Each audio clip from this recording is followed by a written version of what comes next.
அனைவருக்கும் வணக்கம். நான் உங்கள் பத்திரிகையாளர் ஆர்.எஸ். கார்த்திக். இந்த வீடியோவில் நம்ம பார்க்க இருக்கிறது நம்ம வேற லெவல் சினிமா சேனலோட சினிமா விமர்சனம். இப்போ நம்ம பார்க்க இருக்கிறது இந்த வாரம் திரைக்கு வந்திருக்கிற பாய் படத்தோட விமர்சனம். பாய் உண்மையாகவே நாம் இவ்வளோ நாள் நினச்சிட்டு இருக்கோம், ஒரு தீவிரவாத செயல்னா இந்தியாவில் நடந்தால் அது இஸ்லாமியர்கள் மட்டும்தான் சம்மந்தப்பட்டிருக்கிறதா, பணத்துக்காக எல்லா சமூகத்தினரும் சம்மந்தப்படுறாங்க, அதில் கொஞ்சம் ஜாஸ்தி இஸ்லாமியர்கள் இருக்கலாம்ன்றத இந்த படம் எனக்கு உணர வச்சுது. எப்படி அப்படின்னு கேட்டிங்கன்னா, ஒரு அருமையான கதைங்க. ஸ்லீப்பர் செல்லாக இருந்து நம்ம கோவை மாநகரத்தையும் தமிழகத்தையும் காக்கிறாரு ஒரு போலீஸ் ஆஃபீஸர். அதுதான் இந்த படத்தோட கதை. 2 வரியில் சொல்கிறதுனா இப்படி தான் சொல்லணும். ஆனால் இந்த கதை இந்த நேரத்தில் டெல்லியில் குண்டு வெடிப்பு நடந்து ஒரு 12-13 பேர் இறந்து ஒரு 20-25 பேர் காயமடைஞ்சிருக்க சூழலில் ரிலீஸ் ஆகியிருக்கிறது உண்மையாகவே ஒரு விழிப்புணர்வை ஏற்படுத்தக்கூடிய ஒரு படமாக இருக்குது. எப்படிலாம் இவங்க யோசிக்கிறாங்க, எப்படிலாம் பாம்பு வைக்க முயற்சிக்கிறாங்க. அதுவும் 6 மாதங்களுக்கு முன்பு டெல்லியில், அடுத்து 3 மாதங்களுக்கு முன்பு ஹைதராபாத்தில், அதுக்கப்புறம் கல்கத்தாவில் ஸ்லீப்பர் செல் எல்லாரையும் அழிச்சிட்டோன்னு இந்திய அதுவும் குறிப்பாக கல்கத்தா காவல்துறை மார்க் தட்டிக்க ஸ்லீப்பர் செல்கள் இன்னும் உயிரோடு இருக்காங்க. இப்போ தமிழகத்தில் கோவையில் பாம்பு வைக்க போகிறாங்க அப்படின்ட்டு பார்த்தீங்கன்னா, நம்ம ஹீரோவை முதல்ல பார்த்தீங்கன்னா தீவிரவாதியாகவே கிட்டத்தட்ட காட்டுற மாதிரி இருக்கும். அவர் வீட்டுக்கு போவார், ஐயோ என் பொண்டாட்டி வந்துட்டான்னு காரை ஷாப்பிங் மாலில் விட்டு காரில் 2 பொண்ணுங்க வேறு டாக அடிச்சிட்ருக்கோம். அவ்வளோ அழகாக அவ்வளோ கட்டுமஸ்தான உடம்பு.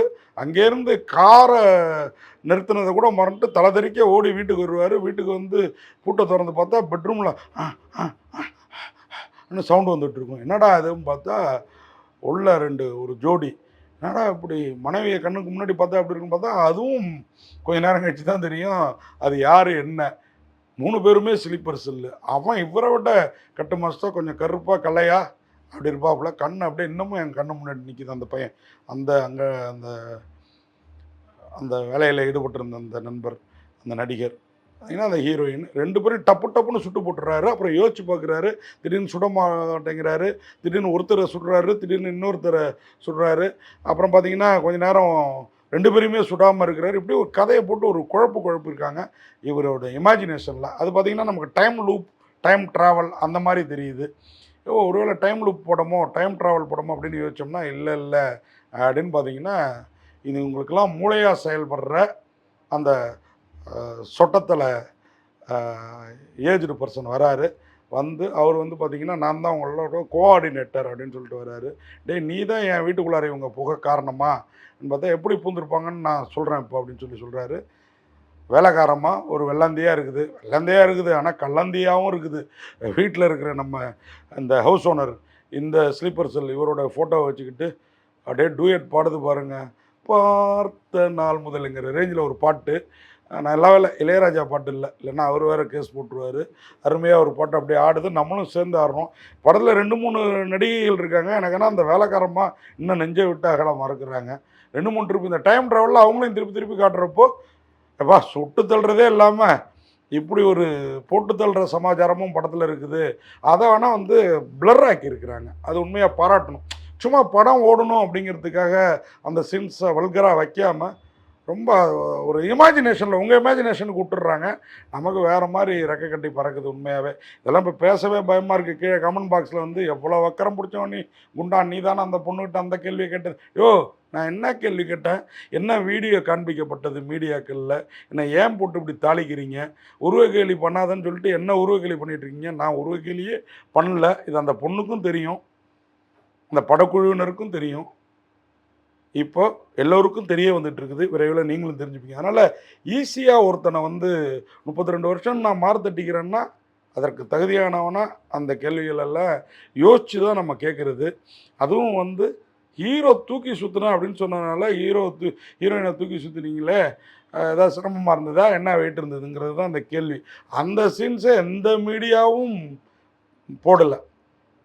நான் சண்டை போட்டேன் பாருங்கள். இவங்க போய் வேறு ஒரு சேனலில் ஸ்டூபிட் நான்சென்ஸ்னு என்ன சொன்னாங்க, அந்த வீடியோ போட்டேன். அப்படி தான் இந்த படத்துலையும் ஹீரோவை நம்ம வில்லனாகவே நினச்சிட்டு இருப்போம். இன்டர்வலுக்கு அப்புறமும் கிளைமாக்ஸில் தான் அவர் யார் அப்படிங்கிறது தெரிய வரும். அவர் யாரை கவர்ந்து பண்ண ஸ்லீப்பர் செல்லாகவே இருந்தார் அப்படிங்கிறது கிளைமாக்ஸில் தெரியும். அதுவும் இந்த கோயில் போய் அந்த பாமை கண்டுபிடிக்கிற சீன்ஸ்லாம் வேறு லெவல். இந்த கார் காலையிலேருந்து இங்கே இருக்கணுன்னா அவர் இறங்கி அந்த காரை கடத்திட்டு போய் கடைசியாக ஒரு 8 கிலோமீட்டர் தள்ளி போய் 6 மணிக்கு அதை வெடிக்கிறதுக்குள்ளாரையும் சிட்டியை விட்டு ஒரு பொட்டல் வெளிக்கு எடுத்துகிட்டு போயிடுறாரு அந்த காரை. அப்போ வெடிக்குது. அப்பாடா அப்படின்னு ஹீரோ மட்டும் இல்லைங்க, நாமளும் சேர்ந்து மூச்சு விடுறோம். அதன் பிறகு அவருடைய நாயகியோட அவருக்கு ஒரு டிஎட்டு. அப்போ ஃபஸ்ட்டு சீனில் படுக்கையறை காட்சியில் இருந்தது, அங்கே தாங்க ட்விஸ்ட் வைக்கிறார் டேரக்டர். இப்படி படத்தில் நிறைய ட்விஸ்ட்டு. ஆனாலும் வேலைக்காரமாக ஃபோட்டோவோட ஹீரோவோட இருக்கிற பண்ணுற அந்த ரொமான்ஸ் சில்மிஷங்கள், இவர் ஃபோன் போட்டால் அதுக்கு அவங்க பண்ணுற ரியாக்ட்டு, வீட்டுக்குள்ளார இவங்க இருக்காங்கன்னு தெரியாமே அது பெருச்சாளி வேலைகளை ரொமான்ஸாக பண்ணுறதெல்லாம் வேறு லெவலில் இருந்தது. உண்மையாகவே இந்த படம் ஒரு விழிப்புணர்வு படமாகவும் எனக்கு தெரிஞ்சுது. ஏன்னா இன்றைக்கி வந்து எங்கே எப்போ பாம்பு வெடிக்கும் அப்படிங்கிற அமைதி பூங்கா தமிழகத்தில் அதுக்கு வாய்ப்பு இல்லை அப்படின்னாலும் கொஞ்சம் உள்ளூர பயமாக தான் இருக்குது. ஸோ அந்த மாதிரி ஒரு கோவையில் 1998க்கு அப்புறம் இப்போ பாம்பு வெடித்த மாதிரி வெடிக்க போகிற மாதிரி இந்த படத்தில் சீன் பண்ணுறாங்க. இவர் எல்லாத்தையும் கண்டுபிடிச்சி ஸ்லீப்பர் செல்லை அழிச்சிட்டோங்கிறாரு. அதன் பிறகும் ஒரு பாம்பு வெடிக்குது.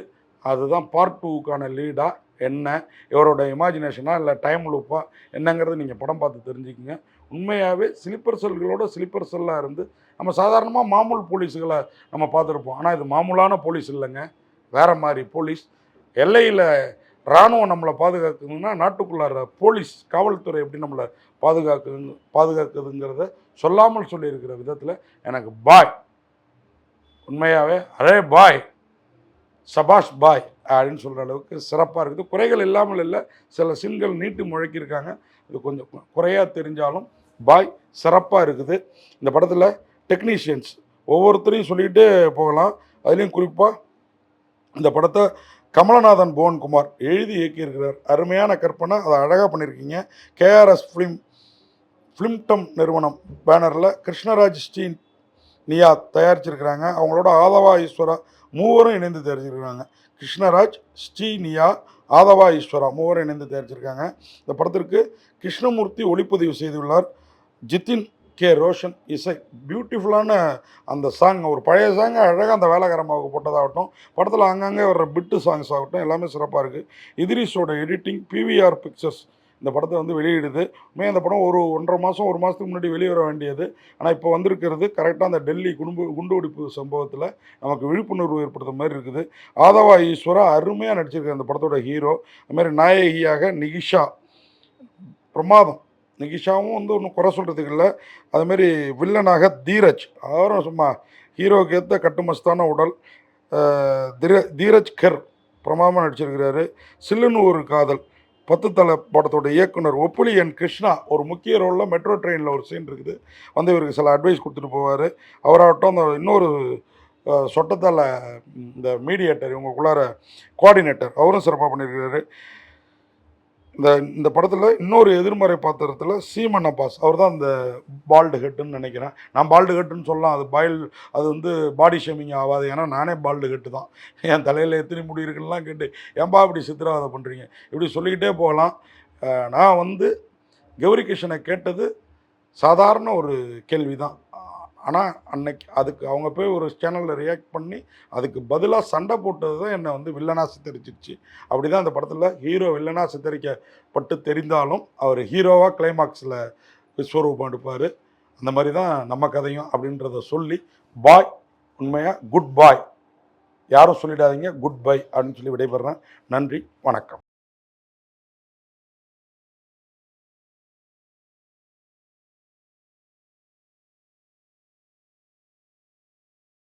இந்த வீடியோ உங்களுக்கு பிடிச்சிருந்தா லைக் பண்ணுங்கள், கமெண்ட் பண்ணுங்கள், ஷேர் பண்ணுங்கள், சப்ஸ்கிரைப் பண்ணுங்கள்.